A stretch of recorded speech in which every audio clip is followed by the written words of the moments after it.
During the G7 conference that we had here in Cornwall, we gave 4 young people the opportunity to interview 4 church leaders in Cornwall about what the church is doing about climate change.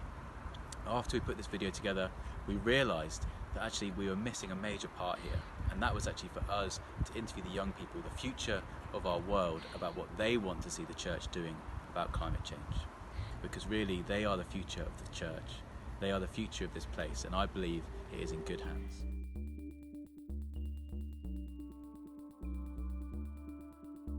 So I'm Owen, and I'm a sort of an active, community-oriented Christian who wants to help the world build itself up.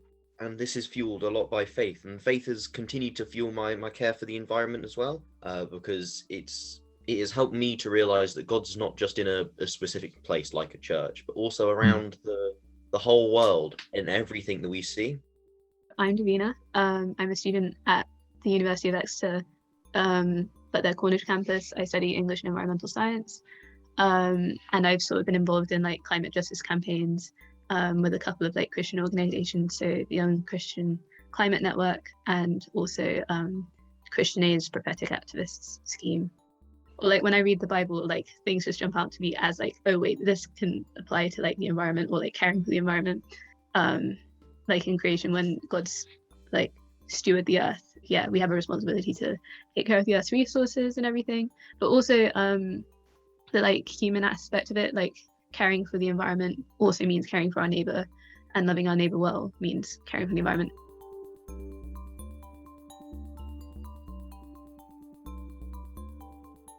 My personal experience has been a bit mixed, so there's a bit of good and bad. There is good messaging from the overarching church groups from on high, saying that this must be done, we must cut emissions here, and that's good, that's a good message. And there is also solid sort of grassroots general congregation support as well. And I think, but then there's also a bit of disconnect in the middle, sort of the people preaching. I think there might be a bit of disconnect there, because we say these things and all groups say it, but then the people who preach it, the actual preachers, they don't know how.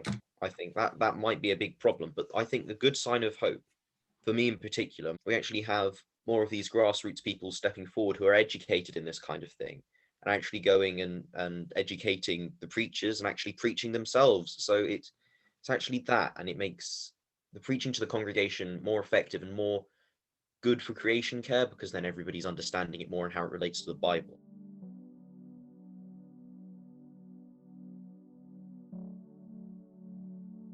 Essentially, we need urgent, drastic action that is collective. Speaking truth to power, actually making a difference rather than just having like a one-off conversation. There needs to be more of an emphasis on the justice element of it as well. Actually, this is how we love our neighbors, taking responsibility for the way Christianity has been misused historically to justify like driving these systemic issues that are driving the climate crisis. So like colonization and things have led to situations where now we're like seeing the impacts of the climate crisis on vulnerable people, and making those people vulnerable in the first place is like rooted in bad interpretations of the Bible and things like that. So if we take responsibility for that and like actually talk about it rather than just sort of like being like, oh, we're not like that anymore, then I think that would be really useful. I also think there needs to be more teaching on the theology of activism, because like I think the idea of activism sort of like freaks people out a little bit. I think they're a bit like, oh, that's not something I'm really into. And actually, like if you look at the way Jesus lived, he was really in these communities that sought after like the vulnerable and looked out for the poor and the women and the orphans and things like that. So, and like, yeah, helping people get really clear on like what does biblical pursuit of justice look like practically.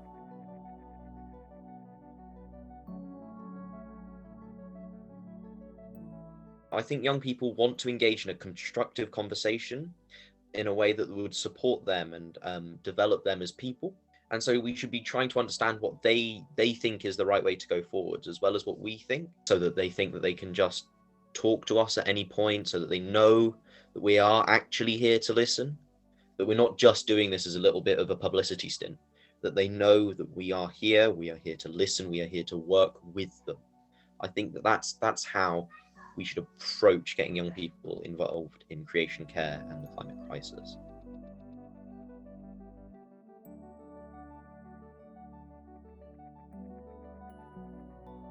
It's good we're having these conversations, but we really don't have that much time. Not all the effects of climate change look like climate change. Like, it looks like conflict. If you look at different conflicts, a lot of the time they're over like land and the way resources are distributed, and it's actually a systemic issue that like permeates everything. So we need urgent, drastic action that is practical and collective, and based in community, and that centers like Indigenous and more vulnerable voices, refugees, women, young people. Yeah, we actually, I think, also need to think a lot about what Jesus said about consumption. He said so much about it, and I feel like we just sort of skim over it. This is the sort of thing where we need everyone to take part, which sounds like a nice cliche thing, but like we literally do need everyone. Everyone has like a unique thing they can bring, and it's going to be uncomfortable. Love isn't always a comfortable thing. A lot of the time it takes sacrifice. There's a really uncomfortable thing to read in James 5, which says, "Now listen, you rich people, weep and wail because of the misery that is coming on you. Your wealth is rotted, the moths have eaten your clothes. Your gold and silver are corroded. Their corrosion will testify against you and eat your flesh like fire. You have hoarded wealth in the last days. Look, the wages you failed to pay the workers who mowed your fields are crying out against you. The cries of the harvesters have reached the ears of the Lord Almighty. You have lived on the earth in luxury and self-indulgence. You have fastened yourselves in the day of slaughter. You have condemned and murdered the innocent one who was not opposing you." In like our culture and the way our world works, that I am the rich oppressor, and like it's my responsibility to share my powers, to share my resources, to create a more equal world.